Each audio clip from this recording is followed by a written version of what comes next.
50 years ago,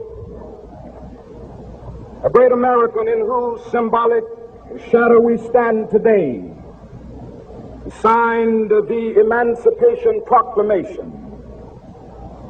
This momentous decree came as a great beacon light of hope to millions of Negro slaves who had been seared in the flames of withering injustice. It came as a joyous daybreak to end the long night of their captivity. But 100 years later, the Negro still is not free.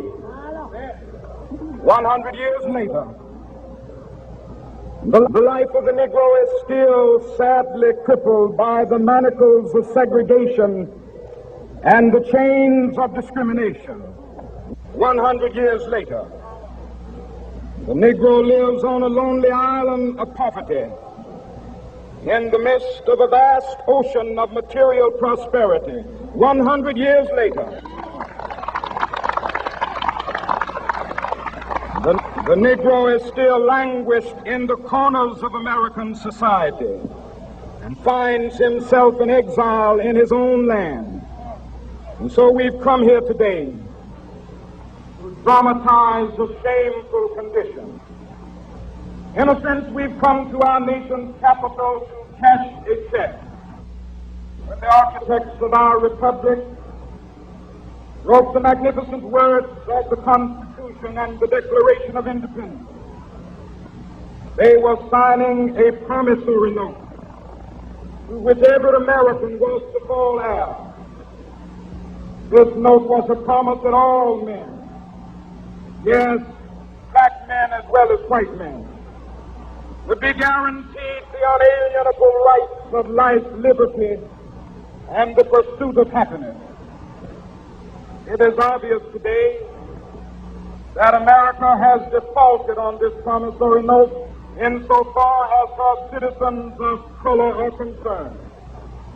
Instead of honoring this sacred obligation, America has given the Negro people a bad check, a check which has come back marked insufficient funds.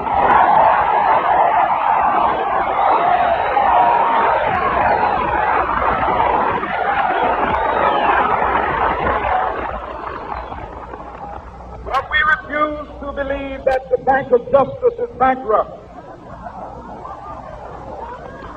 We refuse to believe that there are insufficient funds in the great cost of opportunity of this nation. So we've come to cash this check, a check that will give us upon demand the riches of freedom and the security of justice.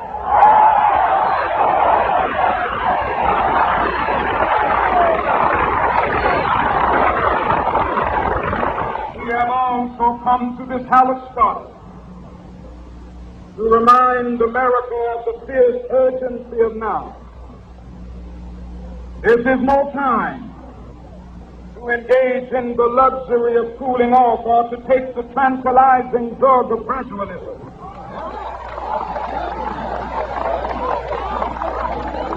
Now is the time to make real the promises of democracy.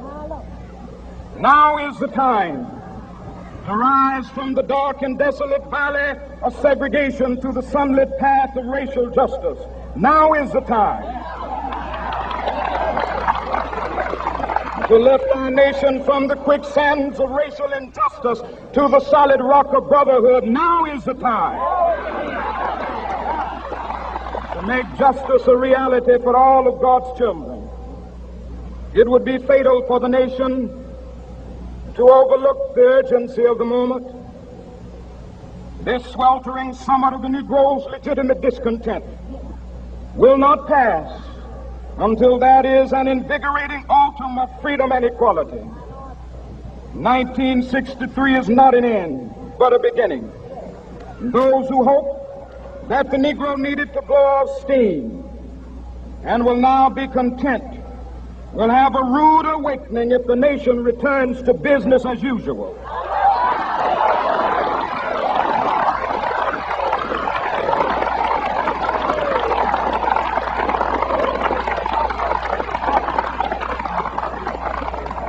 There will be neither rest nor tranquility in America until the Negro is granted his citizenship rights.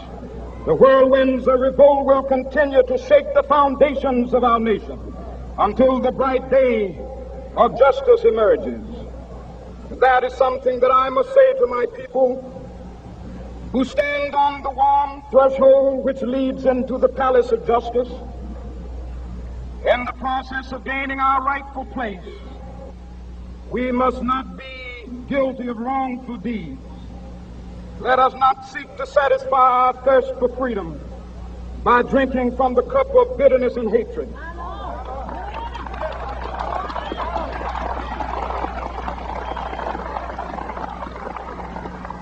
We must forever conduct our struggle on the high plane of dignity and discipline. We must not allow our creative protests to degenerate into physical violence. Again and again, we must rise to the majestic heights of meeting physical force with soul force. The marvelous new militancy which has engulfed the Negro community must not lead us to a distrust of all white people.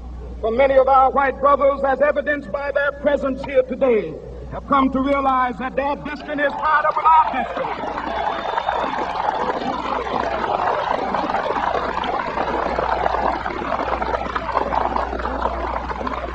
They have come to realize that their freedom is inextricably bound to our freedom. We cannot walk alone. And as we walk, we must make the pledge that we shall always march ahead. We cannot turn back. There are those who are asking the devotees of civil rights, when will you be satisfied? We can never be satisfied as long as the Negro is the victim of the unspeakable horrors of police brutality. We can never be satisfied as long as our body is heavy with the fatigue of travel, cannot gain lodging in the motels of the highways and the hotels of the cities. We cannot be satisfied as long as the Negro's basic mobility is from a smaller ghetto to a larger one. We can never be satisfied as long as our children are stripped of their selfhood and robbed of their dignity by signs stating for whites only.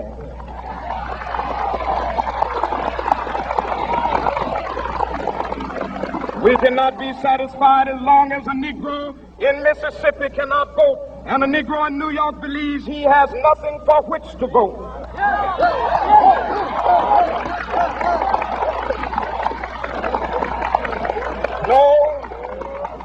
No, we are not satisfied, and we will not be satisfied until justice rolls down like waters and righteousness like a mighty stream.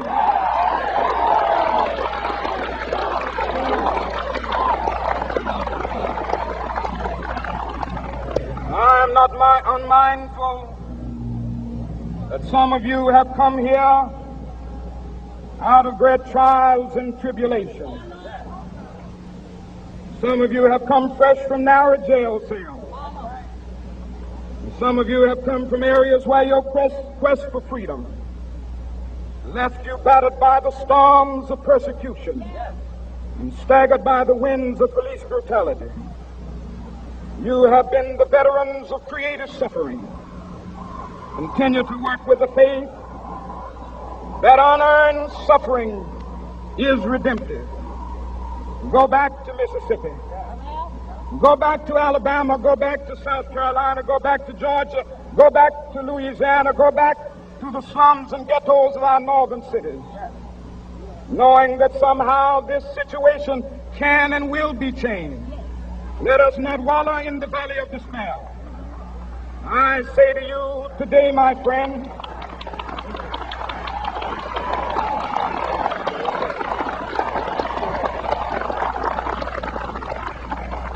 so even though we face the difficulties of today and tomorrow, I still have a dream.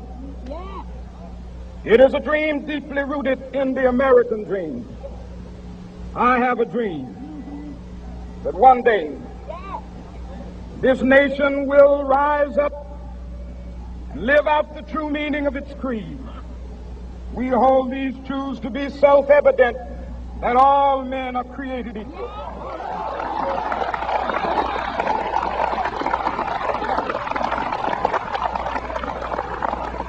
I have a dream that one day on the red hills of Georgia, the sons of former slaves and the sons of former slave owners will they be able to sit down together at the table of brotherhood. I have a dream that one day, even the state of Mississippi, a state sweltering with the heat of injustice, sweltering with the heat of oppression, will be transformed into an oasis of freedom and justice. I have a dream that my four little children will one day live in a nation where they will not be judged by the color of their skin, but by the content of their character. I have a dream today.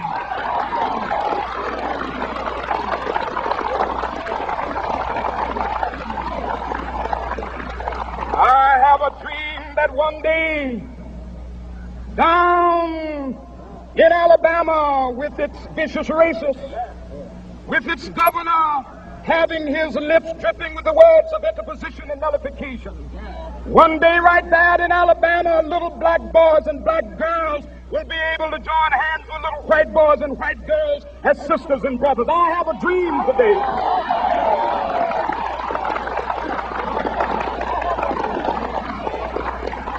I have a dream that one day every valley shall be exalted. Every hill and mountain shall be made low, the rough places will be made plain, and the crooked places will be made straight, and the glory of the Lord shall be revealed, and all flesh shall see it together. This is our hope. This is the faith that I go back to the South with. With this faith, we will be able to hew out of the mountain of despair a stone of hope. With this faith, we will be able to transform the jangling discords of our nation into a beautiful symphony of brotherhood. With this faith, we will be able to work together, to pray together, to struggle together, to go to jail together, to stand up for freedom together, knowing that we will be free one day. This will be the day.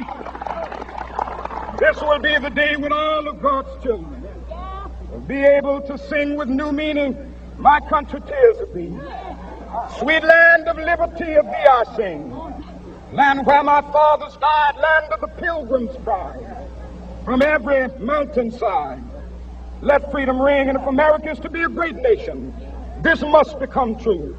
And so let freedom ring from the prodigious hilltops of New Hampshire. Let freedom ring from the mighty mountains of New York. Let freedom ring from the heightening Alleghanies of Pennsylvania. Let freedom ring from the snow-capped Rockies of Colorado. Let freedom ring from the curvaceous slopes of California. But not only that, let freedom ring from Stone Mountain of Georgia. Let freedom ring from Lookout Mountain of Tennessee. Let freedom ring from every hill and molehill of Mississippi, from every mountainside. Let freedom ring, and when this happens, and when we allow freedom ring, when we let it ring from every village and every hamlet, from every state and every city, we will be able to speed up that day when all of God's children, black men and white men, Jews and Gentiles, Protestants and Catholics, will be able to join hands and sing in the words of the old Negro spiritual, "Free at last, free at last, thank God Almighty, we are free at last."